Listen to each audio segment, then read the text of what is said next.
जय श्री राम। अरण्य कांड में हमने 20 चौपाइयाँ पढ़ ली हैं और इसमें हमने लास्ट चौपाई में पढ़ा था कि जो खरदूषण और जो सभी राक्षस थे, श्री राम जी ने उनका वध कर दिया और उसको देखकर सभी देव मुनि हर्षित हो गए। फूलों की बारिश हो गई और सब जगह खुशियाँ मनाने लगे हैं और सब लोग अपने अपने विमानों से बैठ के चले गए हैं। यहाँ पर हमने इतना पढ़ा था, आगे पढ़ते हैं। सबसे पहले बोलेंगे मंगल भवन अमंगल हारी, द्रवहु सो दशरथ अजर बिहारी, दीन दयाल बिरद सांभारी, हरो नाथ मम संकट भारी, उमा सहित सिया जपति पुरारी, मंगल भवन अमंगल हारी। जब रघुनाथ समर रिपु जीते, सुर नर मुनि सबके भय जीते, तब लक्ष्मण सीता ही ले आए, प्रभु पाद परत हर्षि उर लाए। जब श्री रघुनाथ जी ने युद्ध में शत्रुओं को जीत लिया तथा देवता, मनुष्य और मुनि सबके भय नष्ट हो गए, तब लक्ष्मण जी सीता जी को ले आए। चरणों में पड़ते हुए उनको प्रभु ने प्रशंसा पूर्वक उठाकर हृदय से लगा लिया। सीता तब श्याम मृदु गाता, परम प्रेम लोचन ना घाता, पंचवटी बसी श्री रघुनायक, करत चारित सुर मुनि सुखदायक। सीता जी श्री राम जी के श्याम और कोमल शरीर को परम प्रेम के साथ देख रही हैं। नेत्र अघाते नहीं हैं,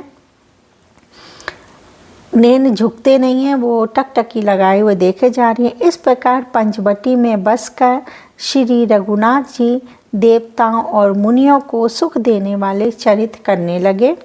धुआं देखी खरदूषण केरा, जाई सूपनाखा रावण प्रेरा, बोली बचन क्रोधकारी भारी, देश कोश के सुरति बिसारी। खरदूषण का विध्वंस देखकर सूपनखा ने जाकर रावण को भड़काया। वह बड़ा क्रोध करके वचन बोली, तूने देश और खजाने की सुधि ही भुला दी।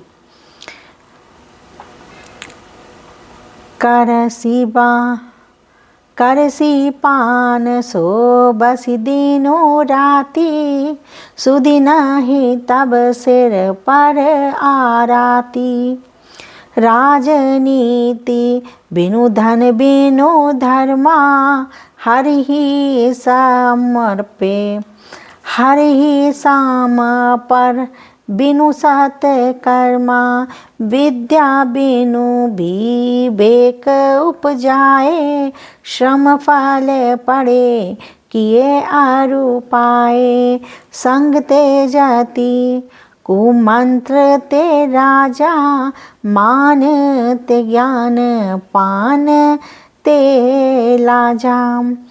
शराब पी लेता है और दिन रात पड़ा सोता रहता है। तुझे खबर नहीं है कि शत्रु तेरे सिर पर खड़ा है। नीति के बिना राज्य और धर्म के बिना धन प्राप्त करने से, भगवान को समर्पण किए बिना, उत्तम कर्म करने से, विवेक उत्पन्न किए बिना, विद्या पढ़ने से परिणाम में श्रम ही हाथ लगता है। विषयों के संग से सन्यासी, बुरी सलाह से राजा, मान से ज्ञान, मदिरा पान से लज्जा, प्रीति प्रणय बिनु मद ते गुनी, ना सही बेगी नीति अस सुनी, नम्रता के बिना, नम्रता ना होने से प्रीति और मद अहंकार से गुणवान शीघ्र ही नष्ट हो जाते हैं। इस प्रकार नीति मैंने सुनी है। वैसे इतनी बातें कर रही है और कैसे सुनी है, ऐसे बोल रही है। रिपुरुज पावक पाप प्रभु अहि गनिए ना छोट करी, अस कहीं विविध विलाप करी लागी रोदन करन। शत्रु रोग अग्नि पाप स्वामी सर्प को छोटा करके नहीं समझना चाहिए, ऐसा कहकर शुभ नखा अनेक प्रकार से विलाप करके रोने लगी। मंगल इसमें हाँ फिर है सभा सभा सभा माज परी व्याकुल बहु प्रकार कह रोई, तोई जियत दस कंधर मोरी की असी गति होई। रावण की सभा के बीच वह व्याकुल होकर पड़ी हुई बहुत प्रकार से रो रो कर कह रही है, अरे 10 ग्रीव 10 शीर्ष वाले तेरे जीते जी मेरी क्या ऐसी दशा होनी चाहिए। मंगल भवन अमंगल हारी, रवहु सो दशरथ अजर बिहारी। दीन दयाल बिरद संभारी, हरो नाथ मम संकट भारी। सुनत सभासद उठे अकुलाई, समुझाई गई बाहा उठाई।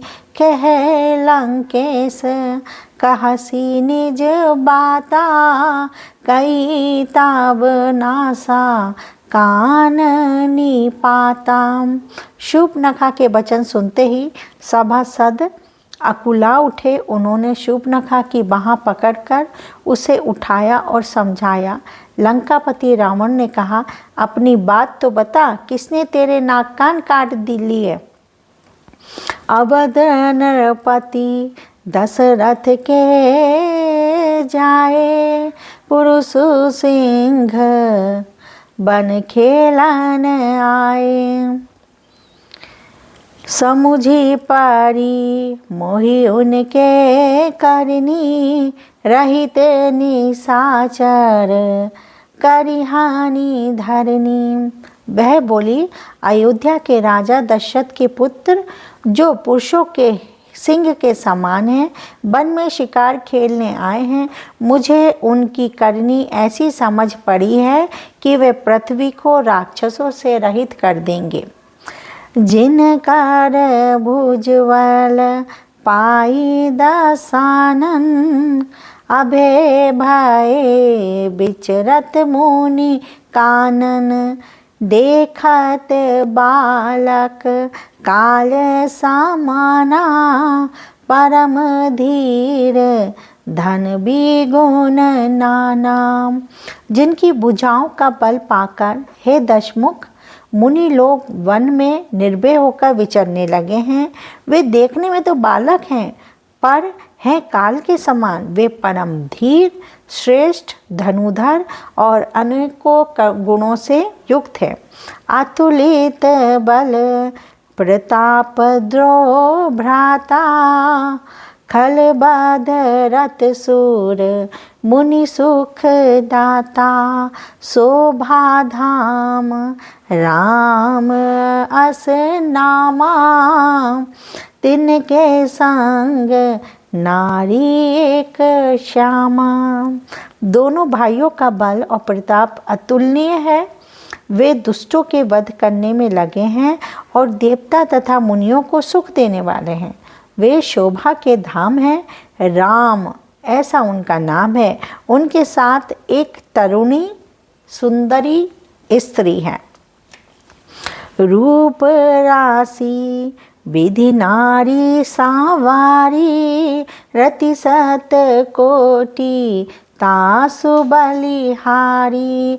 तासु अनुज काटे श्रुति नासा, सुनीता भागनी का रही परिहासा। विधाता ने उस स्त्री को ऐसी रूप की राशि बनाया है कि 100 करोड़ रति कामदेव की स्त्री उस पर नौछावर हैं, इतनी सुंदर हैं। उसका रूप का तो वो बखान कर रही है माता सीता का कि वो 100 करोड़ रति जो है कामदेव की पत्नी का नाम रति है, वो उस पर भी वो नौछावर हो जाएं। इतनी 100 करोड़ रति की सुंदरता के आगे उनके आगे कुछ नहीं है, उस पर नौछावर हैं। उन्हीं के छोटे भाई ने मेरे नाक कान काट डाले, मैं तेरी बहन हूँ, यह सुनकर वे मेरी हंसी करने लगे। अब वो झूठ बोल रही है। खरदूषण सुनी लगे पुकारा, छन माहू सकल कटक उन मारा। खरदूषण तीसरा कर घाता, सुनी दास शीस जरे सब गाता। मेरी पुकार सुनकर खरदूषण सहायता करने आए, पर उन्होंने क्षण भर में सारी सेना को मार डाला। खरदूषण और त्रिसरा का वध सुनकर रावण के सारे अंग जल उठे, बहुत क्रोध में भर गया कि उसको तीनों ही भाई मारे गए। सुपरन खही समुझाई करी, बल बोले सी बहु भांति। गयो भवन अति सोच बस, नींद परई नहीं राती। उसने शूर्पणखा को समझाकर बहुत प्रकार से अपने बल का बखान किया, किंतु मन में वह अत्यंत चिंतावश होकर अपने महल में गया। उसे रात भर नींद नहीं आई। तो वो रावण की ऐसी दशा कर दी ना, उसने उसके कान भर दिए कि वो ऐसे ऐसे हो गया, ये हो गया, उनको सहायता करने आए, जबकि इसने ही प्रपंच रचा था शूर्पणखा ने सारा। और अब देखिए हम आगे पढ़ेंगे। आज हमने 2 चौपाइयाँ कर ली हैं, 21 और 22 अरण्यकांड में। तो बोलेंगे मंगल भवने अमंगल हारी, डबहु सो दशरथ अजर बिहारी। दीन दयाल बेरद संभारी, हरो नाथ मम संकट भारी। उमा सहित सिया जपति पुरारी, मंगल भवन अमंगल हारी। राम सिया राम जय जय राम। राम सिया राम जय जय राम। राम सिया राम जय जय राम। राम सिया राम जय जय राम।